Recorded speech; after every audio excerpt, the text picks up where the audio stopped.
tempo passou. As lágrimas de Adão e Eva já não eram tão frequentes, mas a lembrança nunca se apagou. A casa estava mais silenciosa. 2 filhos se foram, mas o Criador ainda olhava por eles. E então Eva concebeu novamente. O nome dele era Sete. Ela disse: Deus me concedeu outro filho em lugar de Abel. E foi assim que o tempo começou a se refazer, lentamente, como quem tenta costurar o que foi rasgado. Os dias se transformaram em gerações. Sete teve filhos, e deles nasceram outros, até que o mundo começou a se encher de vozes, rostos e nomes. Do outro lado, a linhagem de Caim também crescia. Ele construiu uma cidade, a primeira, um lugar feito por mãos humanas, mas vazio da presença divina. Seus descendentes eram fortes, engenhosos e também impiedosos. Fizeram instrumentos, armas, ferramentas, ergueram tendas, e a terra começou a pulsar com o barulho do homem. Mas enquanto Caim construía muros, Sete construía altares. Sua descendência aprendeu a cultivar e a cuidar, mas sem esquecer o Criador. Eram homens que, mesmo sem entender todos os mistérios do céu, ainda o chamavam pelo nome. E foi entre eles que nasceu Enos, o primeiro a levantar a voz novamente para o alto e dizer: O Senhor ainda está entre nós. Foi o começo de uma diferença que o tempo deixaria evidente.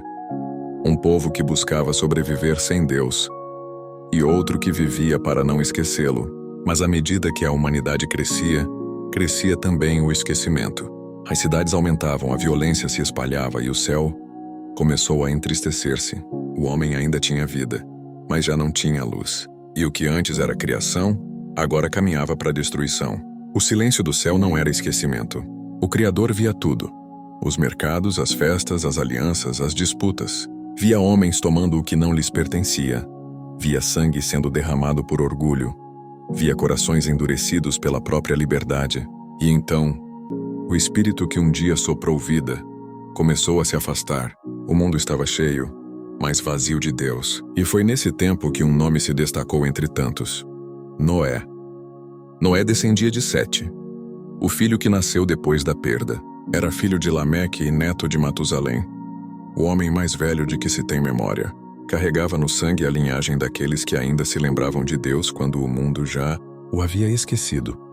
Com o tempo, enquanto os homens se voltavam para si mesmos, Noé manteve o olhar no alto. Ele não era o mais forte, nem o mais sábio, mas era o único que ainda ouvia. Trabalhava a terra, cuidava da família e caminhava em paz. Não vivia para ser visto, vivia para obedecer. E então o céu, cansado do silêncio dos homens, soprou um chamado que só um coração puro seria capaz de ouvir. E Noé respondeu. Noé estava só quando ouviu a voz. Não sabia de onde vinha, mas dentro dele algo dizia que não era voz de homem. Era diferente, firme, viva, impossível de ignorar. E Deus falou: A terra se corrompeu diante de mim. O homem perdeu o limite do mal. A violência cresceu como raiz. E o que era vida agora é dor. Noé fechou os olhos como quem entende que o que está ouvindo vem direto do céu. E Deus continuou: Farei cessar o fôlego de tudo o que vive, pois até o solo está cansado do sangue que recebeu. Mas de você virá um novo começo. Construa uma arca. Faça-a com madeira firme e mãos obedientes. Leve consigo sua casa e tudo o que respira, porque as águas virão e limparão o que se tornou impuro. Noé permaneceu quieto. Não perguntou, não pediu explicações. Apenas respirou fundo e deixou que as palavras do Criador encontrassem lugar dentro dele. O mundo que ele conhecia tinha acabado naquele momento, mesmo que ninguém mais soubesse. Quando voltou para casa, a família percebeu que havia algo no olhar dele. Não medo, mas a certeza de que era algo grande demais para ignorar. Deus falou comigo? Foi tudo o que ele disse. Ninguém respondeu. Não precisou. Naquela casa todos sabiam quem Noé era. E sabiam que se Deus falou, então era verdade. E no dia seguinte, antes que o sol subisse, Noé saiu, escolheu a primeira árvore e começou a cortar a madeira.